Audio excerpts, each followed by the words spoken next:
శుక్రవారం రోజు ఎవరైతే ఇలా 100 గ్రాముల నవధాన్యాలు పసుపు రంగు గుడ్డలో మూటగట్టి గుమ్మం లోపల వైపు వేలాడదీస్తారో ఆ మూట ప్రభావం వల్ల వాళ్ళ గుమ్మంలోకి ధన ఆకర్షణ పెరుగుతుంది.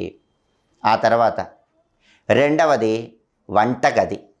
వంటగదిలో ఏం చేయాలంటే శుక్రవారం రోజు ఉదయం 6 నుంచి 7 గంటల మధ్య ప్రాంతంలో, మధ్యాహ్నం 1 నుంచి 2 గంటల మధ్య ప్రాంతంలో, రాత్రి 8 నుంచి 9 గంటల మధ్య ప్రాంతంలో, ఈ 3 సమయాలను శుక్రహోరలు అనే పేరుతో పిలుస్తారు.